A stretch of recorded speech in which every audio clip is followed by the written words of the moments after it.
አይደርስም መስሏችሁ የምትገቡት ቃል ኪዳን ብዙ አይደል? ብዙ ድሮ እናት አባቶቻችን እንደሚቀልዱብን ማለት ነው። ይሄንን ግልገል አሳድግና ያንተ ነው ይሉና ስንለፋ ጨው ስናልስ ለይተን ቅጠል ስናበላ ከርመን ደግሞ ይህች አሁን የተወለደችው ናት እንባላለን። አይ መከራችን እኮ ነው እንደወለድ ስንለፋ ይሄ እንግዳ ስለሚመጣ አሁን ልናርደው ነው ፊኛውን እሰጣለሁ ለአንተ እንባላለን። ከስረን ቅርት እንደው ይገርማል። እንደዚህ እኮ ነው ማለት ነው። ያንዳንዱ ትዳር ቃል ኪዳን እንደዚያ ነው አይደለም? እንዴ አይደርስም መስሏችሁ ማለት እንዴው እሺ በይኝ እንጂ እኔ እንዴው ምንም እኮ ነው። ሰውየው ራሱ ዛሬ ምንም አያደርግም። እዚያው አለ የመጨረሻ በጥብጥ ነው የሚሆነው ማለት ነው። እና እንደዚህ አድርጎ አይደርስም መስኮት ዝጉርጉር ውሰድ አለ። የማይጨበጥ ተስፋ መስጠት ያጋንንት ምናቸው ነው? መለያቸው ነው። የማይጨበጥ ተስፋ መስጠት። እስቲ እግዚአብሔር ያሳያችሁ። አሁን ባለፈው አንድ ሰው ሲነግረኝ ነበር፣ አንድ ፓስተር ያደረገው ሁላችሁም አካውንታችሁ ባንኩን ቡኩን እዚህ ያስቀምጡትና ኢየሱስ መቶ ሺህ ብር ያስገባላችኋል። ኧረ አያስገባም። ነውር እኮ ነው በእውነቱ። ማለት የማይጨበጥ ተስፋ መስጠት ነውር እኮ ነው። ያጋንንት ጠባያቸው ነው። የመናፍቃን ጠባያቸው ነው። ጌታ ኢየሱስ ይላል በቅርብ ቀን መኪና ይኖርሃል። ላይኖርም ይችላል። ነውር አይደለም ይሄ? መኪና ይኖርሃል ይለኛል ይላል።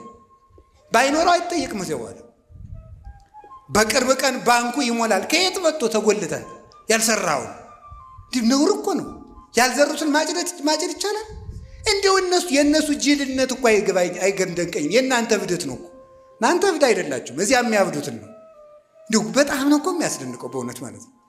እንደዚህ አድርጎ እና እንደ ላባ አይደርስም እየመሰላቸው ሲደርስ እንጨናንቅበታለን ብለው የሚያደርጉ ሰዎች አሉ። እግዚአብሔር አሁን እንዲሁ እያለ የሚስቅ እግዚአብሔር አንዱ ያደረገውን ሰምታችኋል። እግዚአብሔር ስንት ሴቶችን ነው እግዚአብሔር ከኔ ውለዱ ብሏቸዋል እያለ ሲያጃጅል አሁን ደቡብ አፍሪካ ታስሮ ያለ ከ60 በላይ ሴቶችን ነፍሰ ጡር አድርጎ ማለት ነው።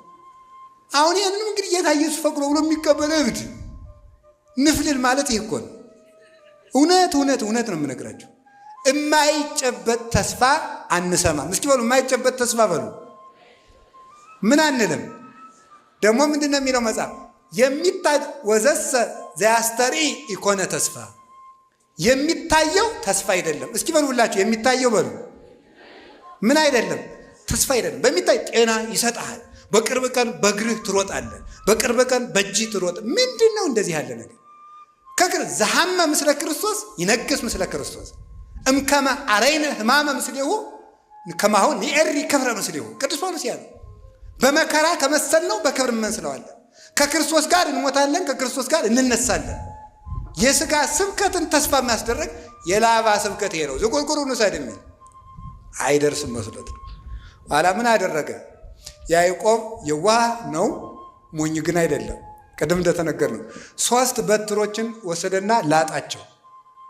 2ቱን ላጠ፣ አንዱን ቅጥልጣል አደረገው። ቅጥልጣል ወይም ሸመልመሌ ምን ማለት መስላችሁ? አሁን የሆነ ጫፍ ላይ ይልጠዋል፣ ቀጥሎ አይልጠውም፣ ይቀርጸዋል ማለት ዝጉርጉር ማለት ነው። ኋላ እነዚያን አንድ ነው በደንብ አድርጋችሁ እንድሰሙ። 2ቱ ተልጧል፣ አንዱ ብቻ ነው ወስዶ አገንዳው ያደርገዋል። አገንዳው ሲያደርገው በጎቹ ያንን እያዩ እንዲጠጡ ያደርጋቸው። ሲጠጡ ደግሞ አውራ በጎች መጥተው አንድ እንዲሆኑ ያደርጋቸዋል። ከዛ በኋላ ያንን እያዩ ሲጠጡ፣ አንስት በጎች ያን እያዩ ሲጠጡ፣ አውራ በጎች መጥተው ደግሞ አንድ ሲሆኑ ያንን ብትር የመሰለ ይጸንሳሉ። ጠቅላላ በጉ ሆነም እንደሆነ ዝጉርጉር። እንደው ይገርማል እኮ ጠቅላላ የሚወለደው በሙሉ ምን ሆነ? ዝጉርጉር እንዲሆነ። ይህንን ይዘው ሊቃውንቱ ሴቶች እንደው አንዱ ነው ያለ ሴቶች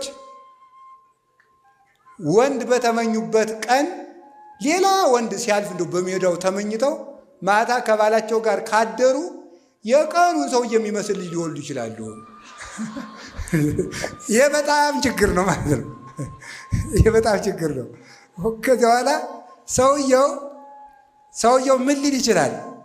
ከማን የወለድሽ ይል ያ ልጅ ደግሞ ያ ሰውየው ቁጫን ሰውዬ አስቸጋሪ ነገር ነው በእውነቱ ማለት ነው። ስለዚህ ለዚህ ብልሃቱ ምንድን ነው የሚያስፈልገው? ዓይንን መመለስ ነግሬያቸዋለሁ። እስቲ ዓይንን መመለስ በሉ።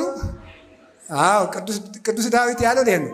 ሚጦላ አይንቴ ከመይራ ከንቶ፣ አይኖቼ ከንቱ ነገርን እንዳያዩ መልስልኝ። እስኪ በሉ አይኖቼ በሉ ከንቱ ነገርን እንዳያዩ ምን በልልኝ ነው? መልስልኝ። አይንን መመለስ እንዴት ያለ መልካም ነገር ነው ማለት ነው። እንደው በዚያው የሥጋውን የምናውቀው ትዳሩ እንዳይበጣበጥ ብዬ ነው ይሄን ያመጣሁት እንጂ ሐሳባችን ሌላ ነው። ዝጉርጉር ተወለዱ። ከዚያ በኋላ ዝጉርጉር ተወለዱ። ከዚያ በኋላ ምልክት ያላቸው በጎች በሙሉ የማን ሆኑ? አረ ንገሩኝ በሞቴ ርዕሳችን ላይ ደረስ። ትምህርታችን ይጨርስ ነው። ዝጉርጉሮች የማን ናቸው? ምልክት የሌላቸው የማን ናቸው? የላባ ናቸው ማለት። እዛ ወደ ያዕቆብ ያንን በግ ካተረፈ በኋላ እግዚአብሔር ምን አለው? ወደ ቤቴል ተመለስ አለው። ተመለስ እንግዲህ ከአንተን ወደ ተግዱሮ ለአንተ ወደ ተገለጥኩበት አባትህ አብርሃምን ከካራን ከካላውዲዮን አውጥቼ በመስዋዕት መሰዊያው ላይ በተገለጥኩበት ለአንተ በታየውበት ለአንተ በተገለጥኩበት ለአባትህ ለይስሐቅ በታየውበት የወርቂቱን መሰላል ወዳየባት ወደ ቤቴል በጎችና ቤተሰብን በሙሉ ይዘህ ውጣ አለው። አባታችን ያዕቆብ ብዙ ነፍስ ሆኖ ዘመድ አፍርቶ ልጆቹን ይዞ በጎችን አስከትሎ በጣም ብዙ ሺህ በጎችን ይዞ ወደ ቤቴል ተመለሰ። እኛንም ሁላችንንም ይመልሰን እግዚአብሔር። ምስጢሩን እነጋገርና እንጨርስ። ይሄ ላባ የተባለ እንግዲህ የተመልከቱ፣ ላባ ዲያብሎስ ነው። ላባ የተባለ ዲያብሎስ ነው። በደንብ ብላችሁ ስሙ። ላባ የተባለ ዲያብሎስ ነው። ያዕቆብ የእግዚአብሔር ምሳሌ ነው። እግዚአብሔር ምሳሌ ነው። ያዕቆብ በዚያ የኖረበት ጊዜ ወይም ደግሞ እዚያ የነበረው ገንዳ በጎቹን ያጠጣበት የነበረው ገንዳ የቅድስት ቤተ ክርስቲያን ምሳሌ ነው። ውሃው የጥምቀት ምሳሌ ነው። በጎቹ ምዕመናን ናቸው። አውራ በግ የተባሉ መምህራን ናቸው። እነዚህ መምህራን ናቸው። ያ በትር የተባለ ሁለቱ የተላጡት የተባሉት አብና መንፈስ ቅዱስ ናቸው። አንዱ የተዝጎረጎረው የተባለ ወልድ ነው፣ ሰውም አምላክም ነውና ወልድ እሁዬ ጻዕዳ ወቀይህ፣ ልጅ ወንድሜ ቀይና ነጭ ነው። ማቴዎስ መኃልየ 5:8 ላይ ልጅ ወንድሜ ቀይም ነጭም ነው፣ አምላክም ሰውም ነው። አምላክም ሰውም ነው። ዝጉርጉር የተባለ እሱ ነው። እሱን እያሳየ ያጠጣቸው ነበር ማለት ክርስቶስን እያስተማሩ ያጠምቋቸዋል ማለት ነው። ሂዱና ዓለምን ወንጌል አስተምራችሁ ደቀ መዛሙርት ያድርጓቸው ስላለ ክርስቶስን እያስተማሩ ክርስቶስን እየሰበኩ በልቡናቸው እያሳደሩ በክርስቶስ ስም እየጠሩ እክህደከ ሰይጣን እያሉ አምን በከ ክርስቶስ አምላኬ እያሉ አጋንንትን እያስካዱ ላባን እያስካዱ ዲያብሎስን እያስካዱ ክርስቶስን እየሰበኩ ያጠምቋቸዋል። በጎቹ ተመልከቱ፣ በጎቹ ምን ይጸንሳሉ ሲባል ዝጉርጉር በትሩን የመሰለ ይጸንሳሉ ማለት ክርስቲያኖች ከቤተ ክርስቲያን ክርስቶስን እየመሰሉ ይወለዳሉ ማለት ነው። ክርስቶስን እየመሰሉ ይወለዳሉ ማለት ነው። ክርስቲያኖች ምልክት አላቸው ማለት ክርስቲያኖች ሲያዩአቸው ክርስቶስን ይመስላሉ ማለት ነው። ክርስቶስን ይመስላሉ ማለት ነው። ከቃሉ ጋር ናችሁ። ክርስቶስን ለመምሰል ያብቃል። ሊቃውንት ደግሞ መልሰው ምን ይላሉ? በጎቹ እነዚህ ምንድን ናቸው?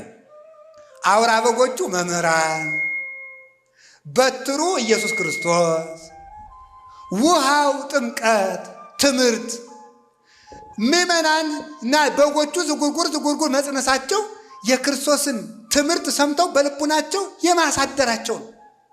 ዝጉርጉር መውለዳቸው ማለት ያንን በምግባር መግለጻቸው ነው። እነሱን የመሰለ ሰው መተካታቸው ነው። እንጦንስ፣ መቃርስ፣ ጳኩሚስ፣ ቴዎድሮስ፣ አረጋዊ፣ ዮሐኒ፣ ተክለ ሃይማኖትን መውለድ ማለት ነው። ይህንን ማድረግ መቻል ማለት ዝጉርጉር አይቶ ዝጉርጉር መጽነስ ማለት ክርስቶስን መስሎ ኑሮ ክርስቶስን የመሰለ ልጅ መተካት ማለት ነው። ሌሎች መምህራንን መተካት ሐዋርያትም ጴጥሮስ ቀሌምንጦስን፣ ጳውሎስ ጢሞቴዎስን፣ ዮሐንስ አግናጤዎስ ፖሊካርፐስን መተካት ማለት ነው። ማስመሰል ማለት ይሄ ነው። በትዳር አስመስሎ መተካት፣ በወንጌል አስመስሎ መተካት፣ በመነኮሳት አስመስሎ መተካት፣ በቤቱና አስመስሎ መተካት ጳውሊ እና አርሳኒዎስን እንደተካው ማለት ነው። እንዲያር የሚያደርጉ ምን ይባላሉ?